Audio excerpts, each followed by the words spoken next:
Bismillahirrahmanirrahim. My name is Kamal Khan and you are watching Physics with Kamal Khan. Students first year physics में आज हमारा है lecture number 11 और आज के लेक्चर में हम एक बहुत ही इम्पोर्टेंट टॉपिक को डिस्कस करने जा रहे हैं जो कि है रूल्स फॉर राइटिंग यूनिट्स। ये टॉपिक जो है इस वजह से बहुत ज़्यादा इम्पोर्टेंट है कि इसके ऊपर एंट्रेंस टेस्ट में जो है वो बहुत सारे MCQs पूछे जाते हैं। तो आज के लेक्चर में हम जो है यूनिट्स को लिखने के लिए जो रूल्स हैं उनको हम स्टडी करेंगे। नॉर्मली हम जो यूनिट्स लिखते हैं तो हम किसी रूल रेगुलेशन का ख्याल नहीं रखते, लेकिन आज के लेक्चर को देखने के बाद इंशाल्लाह फिर आप लोगों को पता चल जाएगा कि यूनिट को हमने किस तरीके से लिखना होगा। तो स्टार्ट करते हैं आज के इस लेक्चर को। फर्स्ट जो रूल है हमारे पास यूनिट्स के लिए वो हमारे पास है फुल नेम के लिए।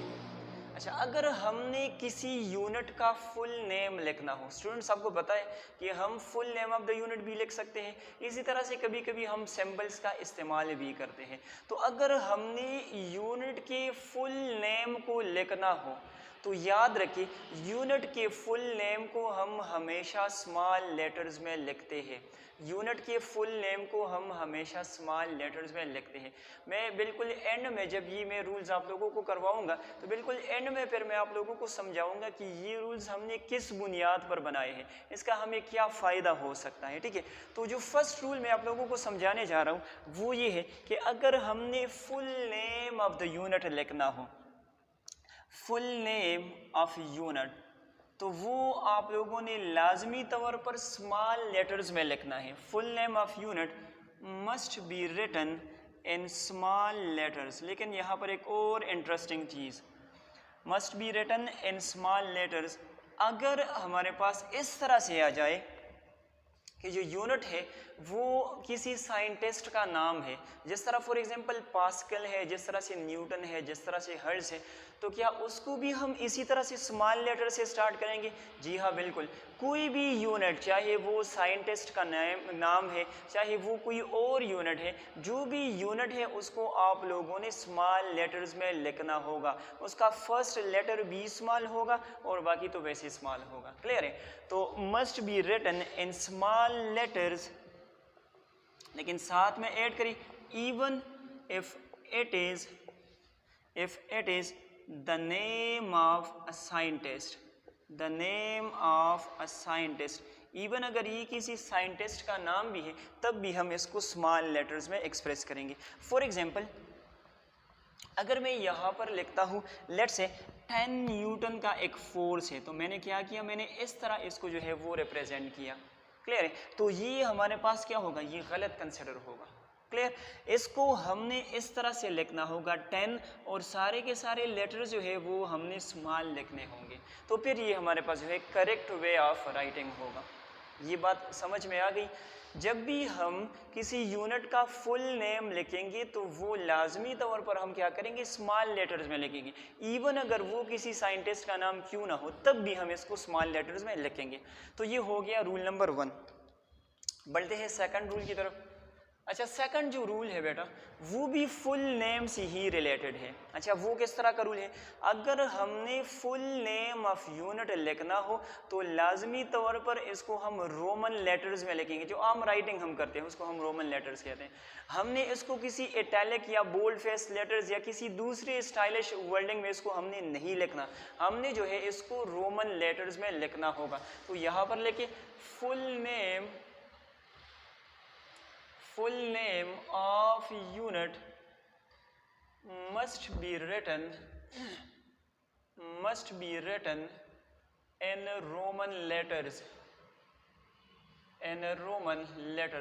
फुल नेम ऑफ यूनिट को हमने बेटा क्या करना होगा, must be written in Roman letters, हमने रोमन लेटर्स में ही लिखना है। फॉर एग्जांपल अगर एक यूनिट है लेट से यही 10 न्यूटन है, अगर इसको आप लोगों ने इस तरह इन स्मॉल है लेकिन आप लोगों ने कोई इसमें कोई स्टाइलिंग की है लेट से, हालांकि इन आप लोगों ने स्मॉल लिखा हुआ है, तब भी ये जो है ये गलत कंसिडर होगा। क्यों? क्योंकि हमने इसको लिखना होगा इन रोमन लेटर्स। इसका जो करेक्ट फॉर्म होगा वो हमारे पास इस तरह होगा 10 न्यूटन। क्लियर है? तो ये हो गया सेकंड रूल। अच्छा, थर्ड रूल जो है वो सिंबल ऑफ यूनिट से रिलेटेड है। इसी तरह से फोर्थ रूल वो भी सिंबल ऑफ यूनिट से जो है वो रिलेटेड है। थर्ड जो रूल मैं आप लोगों को समझाने जा रहा हूँ, तो इसके बाद मैं आप लोगों को बताऊंगा कि जो थर्ड रूल है इसमें से कुछ एक्सेप्शनल केसेस भी हैं इसके अंदर। तो थर्ड रूल को पहले समझते हैं। The symbol of unit must be written in capital letters। इसको हमें क्या करना होगा, इसको हमने जो है वो कैपिटल लेटर्स में लिखना होगा। जिस तरह फॉर एग्जांपल अगर मैं बात करूं हमारे पास है 10 न्यूटन, तो अगर मैं कैपिटल एन से रिप्रेजेंट करूंगा तो ये हमारे पास करेक्ट फॉर्म होगा। लेकिन अगर मैं इस तरह स्मॉल एन से रिप्रेजेंट करूं तो ये हमारे पास गलत होगा। इसी तरह से अगर किसी यूनिट का सिंबल हमारे पास, उसके लिए हम 2 लेटर्स का इस्तेमाल करते हैं, तो उस वाले केस में फर्स्ट लेटर को हम कैपिटल लिखेंगे और दूसरे को हम स्मॉल में लिखेंगे। जिस तरह फॉर एग्जाम्पल मेरे पास है 50 हर्ट्ज, तो एच कैपिटल और जेड हमारे पास स्मॉल होगा, ये वाला करेक्ट होगा। अगर मैंने दोनों जो है वो स्मॉल लिखे तब भी ये गलत होगा। अगर मैंने दोनों जो है वो कैपिटल फॉर्म में लिखे तब भी ये हमारे पास क्या होगा, ये गलत होगा। तो फर्स्ट लेटर हमारे पास कैपिटल होगा, दूसरा हमारे पास स्मॉल में होगा। अभी इसमें से एक्सेप्शंस कौन कौन से हैं, तो यहाँ पर मैंने आप लोगों को समझाया कि अगर हमने सिंबल ऑफ यूनिट को लिखना है तो वो कैपिटल लेटर में हम लिखेंगे। अभी अगर मैं आप लोगों से कहूँ कि मैंने लिखना है 5 मीटर, तो क्या मैं मीटर को स्मॉल एम से रिप्रेजेंट करूँगा या कैपिटल एम से? तो आप सब कहोगे कि इसको तो हम स्मॉल एम से रिप्रेजेंट करते हैं। तो बेटा यहाँ पर कुछ एक्सेप्शनल केसेस है इस रूल के अंदर, लेकिन फिर भी हम ज़्यादातर जो है इसी रूल को इस्तेमाल करते हैं। कौन से केसेस में? जब हमारे पास किसी साइंटिस्ट का नाम स्पेशली होता है तो वो फिर लाजमी तौर पर हम क्या करते हैं, कैपिटल लेटर्स में इसको लिखते हैं। तो इसके अंदर एक्सेप्शनल केसेस है। क्लियर है? अच्छा, फोर्थ जो रूल मैं आप लोगों को समझाने जा रहा हूँ वो हमारे पास है अगेन सिंबल ऑफ यूनिट से रिलेटेड है। अगर हमने लिखना है सिंबल ऑफ यूनिट तो लाजमी तौर पर इसको हमने रोमन लेटर्स में लिखना होगा। तो लिखिए the symbol of unit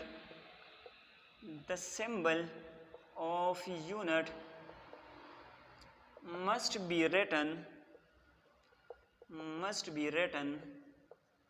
in Roman letters. ठीक है, अगर हमने सिंबल ऑफ यूनिट को लिखना हो तो उसको भी हम लाजमी तौर पर किस तरह लिखेंगे, रोमन लेटर्स में ही लिखेंगे। लेट फॉर एग्जांपल अगर मैंने लिखना है लेट से 10 न्यूटन, क्लियर है? तो अगर 10 न्यूटन में एन को मैं कुछ इस तरह से रिप्रेजेंट करूँ, कोई इस तरह की कोई स्टाइलिश में एन लिखूँ, ठीक है, डिफरेंट हमारे पास हो सकते हैं फॉर्म, तो ये फिर गलत होगा। मैंने क्या करना होगा, 10 और एन को मैंने रोमन लेटर्स में लिखना होगा। क्लियर है? तो तब ये हमारे पास जो है वो करेक्ट होगा। तो आई होप यहाँ तक तो सारी चीज़ें क्लियर है। इंशाल्लाह कुछ रूल्स और भी बाकी है, इसको हम पढ़ने जा रहे हैं। इसको मैं थोड़ा सा समराइज़ करूँ ताकि आप लोगों के माइंड में ये बातें क्लियर हो जाए। फर्स्ट 2 रूल्स जो है वो फुल नेम ऑफ यूनिट से रिलेटेड है। फुल नेम ऑफ यूनिट से रिलेटेड किस तरह से है, तो एक में हम पढ़ते हैं कि फुल नेम को हमने स्मॉल लेटर से स्टार्ट करना होगा और दूसरे में हम कहते हैं कि हमने इसको रोमन लेटर्स में लिखना होगा। दो जो रूल्स 3 और 4 है ये असल में हमारे पास सिंबल ऑफ यूनिट से रिलेटेड है। किस तरह से? सिंबल को हमने कैपिटल में लिखना होगा और 4th रूल इसको हमने रोमन लेटर्स में लिखना होगा। अभी हम बढ़ते हैं 5th रूल की तरफ। 5th रूल में हमें क्या कहते हैं? 5th रूल में हमें कहते हैं कि किसी भी बंदे को ये इजाज़त नहीं है कि वो खुद से जो है वो सिंबल बनाए यूनिट्स के लिए। जो सिंबल्स असाइन किए गए हैं उन्हीं सिंबल्स को आप लोगों ने इस्तेमाल करना होगा। खुद से जो है वो आप लोग सिंबल्स को इस्तेमाल नहीं कर सकते। तो 5th रूल को लेके no one is allowed to use his or her own units, her own symbols for units। ठीक है, किसी को भी ये इजाज़त नहीं होगी कि वो खुद से जो है वो सिंबल्स बना ले। अगर मैं पश्तो में इसका मतलब आप लोगों को समझा दूँ तो इसका असल में मतलब ये है चे दजान नबा से इंसानान न जोड़वे चे कम सैम्पल इधर करी दी वो मक्कबे इस्तेमाल होंगे। ठीक है, तो आप लोगों ने कौन से सैम्पल्स इस्तेमाल करने हैं जो आप लोगों को असाइन किए गए हैं। लेट्स से अगर यहाँ पर मैं एक आप लोगों को एग्जांपल दे दूँ, एग्जांपल हमारे पास लेट्स से मैं लिखता हूँ 10 सेकंड्स, तो या तो मैं पूरा नाम इसका लिखूँगा 10 सेकंड्स, या ये भी सही है, या मैं 10 इस तरह से मैं इसको रिप्रेजेंट करूँगा, ये भी सही है। लेकिन अगर मैं लिखता हूँ 10 इस EC तो ये सिंबल जो है ये हमें असाइन नहीं किया गया है, लिहाजा इसको गलत कंसिडर किया जाएगा। तो आप लोगों ने खुद से जो है यूनिट्स के लिए सिंबल्स नहीं बनाने, जो आप लोगों को असाइन किए गए हैं उसी सिंबल्स को आप लोगों ने इस्तेमाल करना होगा। क्लियर? ओके, नेक्स्ट जो रूल है that is rule number 6।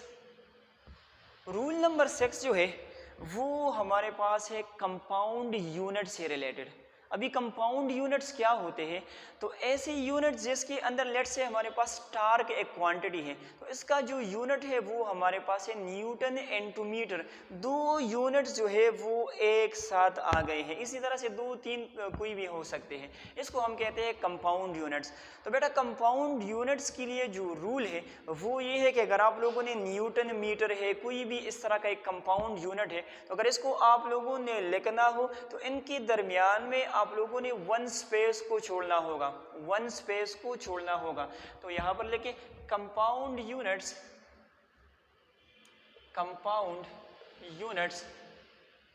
must be written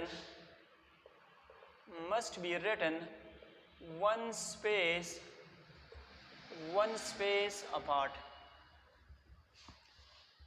compound units में आप लोगों ने क्या करना होगा, 1 स्पेस अपार्ट इसको आप लोगों ने लिखना होगा। क्लियर है? अगर मैं यहाँ पर एक एग्जांपल लिखूँ तो एग्जांपल इसका हमारे पास इस तरह से आ जाएगा। लेट्स से मेरे पास है 10 न्यूटन मीटर, मैंने बिल्कुल एक साथ लिखे हैं तो ये गलत कंसिडर होगा। हमने क्या करना होगा, 1 स्पेस दरमियान में छोड़ना होगा, तो इस तरह से मैंने इसको लिखना होगा न्यूटन इनटू मीटर, तो ये वाला हमारे पास करेक्ट होगा। इसी तरह से अगर मीटर पर सेकंड है 2 मीटर पर सेकंड, तो ये गलत कंसिडर होगा, 2 मीटर पर सेकंड ये वाला हमारे पास जो है वो करेक्ट कंसिडर होगा। Clear? So this is rule number 6। अभी बढ़ते हैं रूल नंबर 7 की तरफ। रूल नंबर 7 क्या है इसको भी समझे। ये रिलेटेड है प्रीफिक्सेस से। किस चीज़ से? प्रीफिक्सेस से रिलेटेड है। किस तरह से? अगर हमने प्रीफिक्स को लिखना हो, कल के लेक्चर में हमने प्रीफिक्स को डिस्कस किया था, अगर हमने यूनिट के साथ जो है वो प्रीफिक्स को लिखना हो तो फिर हम किस तरह से लिखेंगे, तो याद रखिए इनको हम यूनिट के बिल्कुल एडजेसेंट लिखेंगे, कोई किसी किस्म का स्पेस हम नहीं छोड़ेंगे। तो यहाँ पर लिखे the prefix must be written adjacent with unit। Unit के बिल्कुल साथ में हमने इसको लिखना होगा। किस तरह से? आप लोगों ने देखा होगा, फॉर एग्जांपल अगर हम लिखते हैं लेट्स से एक डिस्टेंस है लेट्स से 10 किलोमीटर का, तो ये किलो और मीटर बिल्कुल करीब करीब होते हैं। कभी आप लोगों ने इस तरह नहीं देखा होगा कि ये 10 है, ये किलो और मीटर थोड़े से फासले पर है। तो हमने जो है प्रीफिक्स और यूनिट को अगर हमने लिखना हो तो किसी किस्म का स्पेस हम इनके दरमियान में नहीं छोड़ेंगे। क्लियर हो गया? अच्छा, नेक्स्ट जो रूल है रूल नंबर 8, वो भी प्रीफिक्स से ही रिलेटेड है। अच्छा, ये किस तरह रिलेटेड है, तो मल्टीपल प्रीफिक्सेस या कंपाउंड प्रीफिक्सेस जो है वो अलाउड नहीं है। क्या मतलब हुआ? अगर एक यूनिट है, लेट सपोज मीटर है, लेट सपोज ओहम है, लेट सपोज वाट है, कोई भी अगर हमारे पास एक यूनिट है तो इसके साथ हम सिर्फ और सिर्फ एक ही प्रीफिक्स को इस्तेमाल करेंगे, एक से ज़्यादा प्रीफिक्सेस को हम एक यूनिट के साथ इस्तेमाल नहीं कर सकते। तो लेकिन multiple prefixes are not allowed with a unit। एक यूनिट के साथ जो है वो मल्टीपल प्रीफिक्सेस, एक से ज़्यादा प्रीफिक्सेस वो अलाउड नहीं है। क्या मतलब हुआ? अगर मैं यहाँ पर लिखूँ एग्जाम्पल, तो एग्जाम्पल हमारे पास इस तरह से आ जाएगा। लेट्स से मेरे पास है 1 किलो ओहम एक रेजिस्टर की वैल्यू है। मैंने किस तरह लिखा? Kilo ohm. तो एक से ज़्यादा प्रीफिक्सेस को मैंने इस्तेमाल किया जो कि गलत है। हमने किस तरह लिखना होगा? किलो 10 टू दी पावर 3, दूसरा किलो 10 टू दी पावर 3, तो ये असल में बन जाएगा 10 to the power 6 which is equal to mega. तो मैंने इसको जो है वो यू लिखना होगा 1 मेगा ओहम। ये वाला हमारे पास इसका करेक्ट फॉर्म होगा। क्लियर है? ओके, नेक्स्ट जो रूल है रूल नंबर 9, दैट इज इस तरह की आप लोगों ने काफ़ी सारी प्रैक्टिस की होगी। अगर किसी यूनिट के ऊपर पावर आ जाए, चाहे वो स्क्वायर हो चाहे वो क्यूब हो, किसी भी तरह का अगर पावर आ जाए तो वो जो पावर है वो सिर्फ यूनिट का नहीं होगा बल्कि साथ में जो प्रीफिक्स लगा है ये पावर उसके ऊपर भी लागू होगा।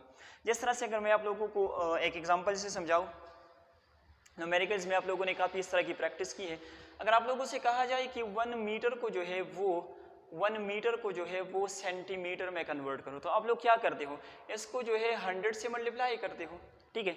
अगर आप लोगों से कहा जाए कि 1 मीटर स्क्वायर को जो है वो सेंटीमीटर स्क्वायर में कन्वर्ट करो, तो फिर आप लोग 100 स्क्वायर से जो है इसको मल्टीप्लाई करते हो। क्लियर है?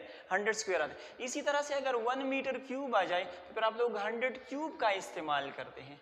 तो इसका असल में मतलब क्या है? इसका असल में मतलब ये है कि जो पावर हम इस्तेमाल कर रहे हैं वो असल में प्रीफिक्स के ऊपर भी लागू हो रहा है। क्लियर है? तो यहाँ पर रूल लिख के the power of unit must be consider as power of the prefix. ये प्रीफिक्स का भी पावर होगा। अगर मैं एग्जांपल लिखूँ, लेट्स से मेरे पास है 1 किलोमीटर स्क्वायर। क्या है? 1 किलोमीटर स्क्वायर। इसका असल में मतलब ये है, ये जो स्क्वायर है ये किलो के ऊपर भी है और ये मीटर के ऊपर भी लागू है। क्लियर है? लास्ट जो रूल है मेरे ख्याल में इसको हम इस्तेमाल ही नहीं करते, लेकिन खैर है, आप लोगों ने पढ़ना है। और जब भी आप लोग किसी इस तरह की इंटरनेशनल सतह पर रिसर्च करते हो या कोई इस तरह का आप लोगों ने कोई कैलकुलेशंस करनी हो, तो वहाँ पर आप लोगों ने इन सारे रूल्स का जो है वो बहुत ज़्यादा ख्याल रखना है। और स्पेशली ये वाला जो रूल मैं अभी आप लोगों को समझाने लगा हूँ, जब भी हम कैलकुलेशंस करेंगे, हमें कोई एक डेटा गिवन होगा, तो बिफोर कैलकुलेशन जितनी भी क्वांटिटीज़ हमें गिवन होगी उन सबको जो है हमने उनके एसआई यूनिट्स में रिप्रेजेंट करना होगा। रूल लिखे, before calculations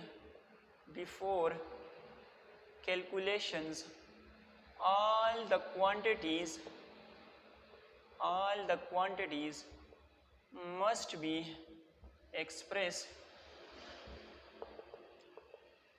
in their SI units. इनको हमने क्या करना होगा? इनकी SI यूनिट्स की शक्ल में इनको हमने रिप्रेजेंट करना होगा। फॉर एग्जांपल, अगर मुझे एक डिस्टेंस गिवन है लेट्स से 10 किलोमीटर का, इसी तरह से टाइम मुझे गिवन है कितना, लेट्स से मुझे गिवन है 5 मिनट का, और आप लोगों से ये कहा जा रहा है कि आप लोगों ने स्पीड को जो है वो कैलकुलेट करना है। तो आप लोगों ने किस तरह करना होगा? पहले इस किलोमीटर्स को आप लोगों ने कन्वर्ट करना होगा मीटर में। 1 किलोमीटर के अंदर हमारे पास 1000 मीटर्स होते हैं। इसी तरह से 5 मिनट को आप लोगों ने कन्वर्ट करना होगा सेकंड्स में, 5 × 60, क्योंकि 1 मिनट के अंदर 60 सेकंड्स होते हैं। फिर आप लोगों ने जो है वो कैलकुलेशन करनी होगी।